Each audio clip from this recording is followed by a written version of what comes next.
Hey guys, my name is Joe from TechKW dan hari ini kita akan buat guide untuk overclock PC. Beberapa minggu yang lalu, saya buat video tutorial rakit PC. Kalau kalian nggak sempet lihat video itu, kalian bisa klik di sini. Sistem yang kita akan overclock hari ini adalah PC yang dari video rakitan itu, dan saya akan overclock 3 komponen, yaitu RAM, CPU, dan GPU. Saya juga akan nge-explain cara untuk update semua driver-driver PC, karena saya sangat nge-recommend untuk update semua driver sebelum mulai overclock. Saya juga akan nge-benchmark game biar saya bisa kasih hasil kenaikan FPS sebelum dan setelah PC-nya sudah di-overclock. Game yang saya akan tes hari ini adalah CSGO, Dota 2, Shadow of the Tomb Raider, dan PUBG. Dan kalau kalian mau langsung lanjut ke overclock, timestamp ada di description di bawah. Saya ganti satu komponen dari rakitan kemarin, yaitu adalah GPU. Saya ganti GTX 950 dengan GTX 1066GB karena saya tidak dapat overclock yang stabil. Dan ini juga adalah kartu yang lebih populer, jadi banyak orang bisa ikutin settingan yang saya akan pakai. Disclaimer soal overclocking, tiap PC komponen itu berbeda.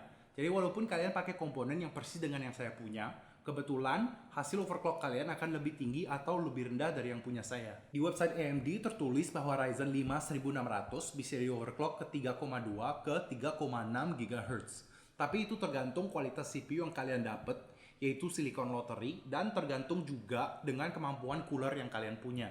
Kayak misalnya, saya punya temen yang berhasil ngoverclock Ryzen 5 1600 dia ke 3,8 GHz walaupun dia pakai stock cooler. Tapi walaupun saya pakai setup yang sama, pas saya overclock CPU ke 3,7 GHz dan RAM ke 3200 MHz, PC-nya selalu nge-crash.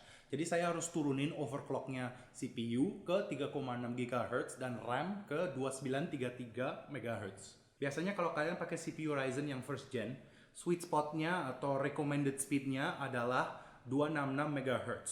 Untuk second generation 3200 MHz dan 3600 MHz untuk CPU third gen. Tapi sekali lagi ini tergantung Silicon Lottery dan sistem masing-masing. Komputer ini belum saya sentuh sejak video tutorial rakitan kemarin, jadi saya belum install apapun di dalamnya dan semua komponen masih pakai kecepatan yang standar. Begitu saya nyalain PC, saya langsung download Steam dan install keempat game untuk mulai benchmark. Saya tes semua game dengan resolusi 1080p dengan settingan grafik yang paling tinggi. Kecuali untuk Shadow of the Tomb Raider, anti-aliasingnya saya turunin ke TAA. Di setiap game, saya matikan VSync biar FPS tidak terbatas, dan saya juga matiin motion blur supaya nggak mual dan muntah.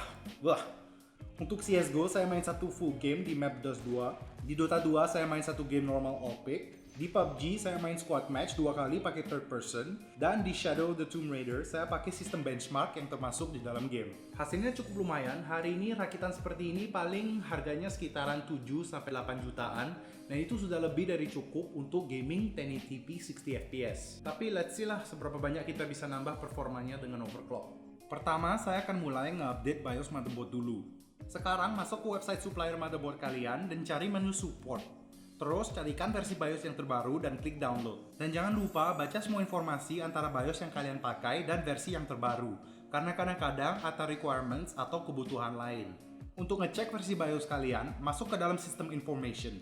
Di sini aku pakai versi 4207. Seperti yang kalian bisa lihat, antara versi 4207 dan versi terbaru, Asus nge-recommend untuk install driver chipset Ryzen dulu. Sekarang masuk ke website AMD untuk download driver chipset. Dan saya akan pastikan bahwa versi chipset yang di-download sesuai rekomendasi dari Asus atau versi yang lebih tinggi. Download dan double klik untuk mulai instalasi, dan begitu instalasi sudah selesai, restart PC-mu. Setelah PC sudah di-restart, saya akan masukin file BIOS yang kita download ke dalam USB stick. Sekali lagi, saya akan restart PC dan sambil PC-nya nyala, saya akan ketik kunci F2 atau delete terus-terusan agar bisa masuk ke dalam menu BIOS. Di sini saya akan cari option Easy Flash karena saya pakai motherboard Asus. Kalau motherboard kalian merek ASRock, namanya Instant Flash, untuk Gigabyte Q-Flash dan untuk MSI M-Flash. Pilihkan file yang ada di USB dan klik OK untuk mulai instalasi. Setelah BIOS sudah selesai diinstal, saya akan install semua driver Windows. Di sini saya pakai software driver booster 7 biar lebih gampang, karena saya tinggal perlu ngeklik scan dan semua driver akan diinstal secara otomatis. Setelah instalasi driver Windows sudah selesai, PC harus di-restart lagi. Setelah itu, saya tinggal perlu install driver graphics card. Kalau kalian pakai GPU dari AMD, kalian bisa install AMD Radeon Software Adrenaline. Aplikasi akan ngedetect kalau ada driver baru dan kalian tinggal perlu ngeklik install. Untuk GPU Nvidia yang saya pakai di sini, saya perlu install GeForce Experience. Seperti software AMD, aplikasi akan ngedetect driver baru dan saya tinggal perlu klik install. Setelah itu sudah selesai, kita cuma perlu ganti power plan Windows. Masuk ke menu edit power plan dan saya akan ganti setting ke high performance. Sekarang saya akan overclock RAM dulu. Dan untuk ini saya perlu masuk kembali ke dalam BIOS. Di sini karena saya pakai motherboard Asus dan CPU Ryzen, saya pilih option DOCP. Kalau kalian pakai CPU Intel, namanya XMP atau XMP 2.0. Tapi kalau kalian pakai CPU AMD, namanya berbeda. Untuk Asus namanya DOCP, untuk ASRock XMP, Gigabyte EOCP, dan MSI AXMP. Begitu saya pilih DOCP, RAM akan di overclock secara otomatis. Saya akan pastiin bahwa clock speed dan cache latency sudah sesuai dengan unit RAM yang saya pakai.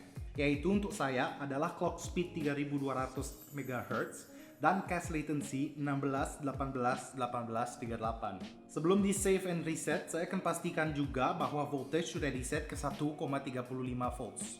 Habis itu, balik ke desktop, saya akan download aplikasi CPU-Z dan saya akan pastikan bahwa settingan overclock RAM sudah terbaca di Windows dengan benar. Untuk CPU, saya akan matikan PC dan masuk kembali ke dalam menu BIOS. Cari settingan dengan nama CPU Core Ratio atau Multiplier. Dan saya akan rubah ke 37,00 dan voltage ke 1,375 volts. Untuk motherboard ini, settingan voltage pakai offset mode. Karena base CPU voltage adalah 1,2375 volts, saya akan pilih option plus dan tambah 0,1375 volts. Saya akan save settingan ini dan saya akan balik ke Windows. Kalau kalian pakai CPU AMD, kalian bisa langsung setting overclock CPU di Windows pakai aplikasi Ryzen Master. Saya akan pilih salah satu profile dan saya akan ganti core clock ke 3700 MHz dan voltage ke 1,375 volts. Save profile dan PC harus di restart. Setelah itu, saya akan buka aplikasi HW Monitor untuk memastikan kalau overclock sudah disetting dengan benar dan kalau CPU tidak terlalu panas. Di sini saya lagi nge-record dengan aplikasi OBS, jadi derajat agak tinggi, sekitaran 50 Celcius. Tapi saya sudah cek kalau OBS tidak nyala, rata-rata derajatnya 38 Celcius. Biasanya kalau komputer lagi idle, derajat akan di antara 30 dan 45 Celcius. Kalau derajat kalian terlalu tinggi, saya rekomen untuk menurunkan overclock CPU-nya. Sekarang saya akan lanjut dengan testingan stabilitas overclock dengan aplikasi Asus Realbench. Aplikasi ini akan stress test CPU dengan simulasi pemakaian yang realistik. Kalau kalian seorang editor yang sering ngerender video-video yang berat, pada waktu rendering performa CPU bisa naik ke 100%. Jadi saya ngerekomen pakai aplikasi AIDA64 yang akan simulasi stress test CPU yang lebih keras. Sekarang saya akan mulai stress test CPU di Realbench, dan kalau setelah 15 menit PC-nya nge-crash berarti overclock-nya stabil. Sayangnya, PC saya nge-crash saat stress test Asus Realbench. Setelah saya testing selama 2 jam, saya perlu turunkan CPU core clock ke 3,6 GHz dengan 1,375 volts dan turunkan kecepatan RAM di BIOS ke 2933 MHz dengan 1,35 volts. Untuk overclocking GPU, saya perlu 2 aplikasi. Yang pertama, MSI Afterburner untuk settingan overclock, dan kedua, Heaven Uni Engine untuk ngetes stabilitas overclock. Dan kedua aplikasi ini perlu dibuka bersama. Di MSI Afterburner, saya akan nge-slide settingan power limit and temp limit ke maksimal dan quick save. Di Benchmark Heaven, naikin settingan graphics ke yang paling tinggi dan pastikan bahwa aplikasi tidak full screen. Dan sekarang start benchmarknya. Begitu benchmark sudah mulai, balik ke aplikasi Afterburner dan saya akan tambah 25 MHz ke dalam settingan core clock. Kalau setelah 1 menit benchmarknya nggak nge-crash, saya akan terus lanjut dan menambah 25 MHz ke core clock. Habis itu tungguin 1 menit lagi. Lanjutkan proses ini sampai benchmarknya nge-crash untuk mengetahui limit overclock. Dan sekarang saya akan menggunakan proses yang sama untuk memory clock. Tambahkan 25 MHz setiap 1 menit sampai benchmarknya nge-crash. Untuk GTX 1060 ini, saya berhasil mengoverclock GPU-nya sampai plus 120 MHz di core clock dan plus 500 MHz di memory clock. Kalau pada saat kalian main gamenya nge-crash, kalian harus turunkan overclock GPU. Sekarang PC sudah di overclock, saya akan benchmark ulang 4 game dengan settingan yang sama.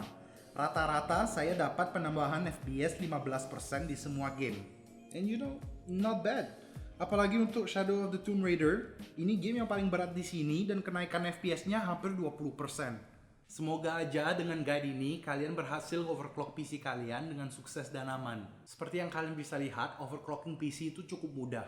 Yang penting kita harus temukan dan mengetahui settingan yang harus diganti. Susahnya overclocking tuh biasanya cuma lama aja. Soalnya kalau kita masukin overclock yang tidak stabil, PC-nya akan nge-crash. Terus kita harus ulangi lagi dan gantiin semua settingannya lagi sampai kita ketemu overclock yang stabil. Seperti tadi pas saya coba overclock CPU ke 3,7 GHz dan RAM ke 3200 MHz, PC-nya nggak crash terus-terusan. Jadi saya coba naik turunin kecepatan kedua komponen ini sampai saya ketemu overclock yang paling tinggi as possible tanpa PC-nya nggak crash. Dan seperti kalian dapat ngelihat di video ini, overclocking itu adalah proses yang cukup aman. Kalau kecepatannya kurang stabil, komponennya dia akan mati sendiri. Dan itu adalah sistem proteksi dari komponen biar tidak ada kerusakan. Jadi walaupun saat saya buat video ini PC-nya nggak crash lebih dari 20 kali, sampai sekarang semua komponen dan PC-nya sendiri berfungsi dengan normal. Kalau kalian ada komen, ada pertanyaan soal overclocking, ditulis saja di komen box di bawah dan nanti saya akan tolongin. Atau kalau kalian mau, kalian juga bisa join grup Discord TKW dan di sana kalian bisa posting soal rakitan dan overclocking, dan kalian kalau ada permasalahan atau ada pertanyaan, saya juga bisa bantu di sana. Don't forget to like and subscribe kalau kalian suka video ini dan kalau saya berhasil untuk menolongkan kamu untuk overclock PC-mu. Selanjutnya saya akan buat video tutorial lagi, jadi kalau kalian mau nonton soal itu, klik notification bell-nya juga. In any case, good luck with your overclock and thanks for watching.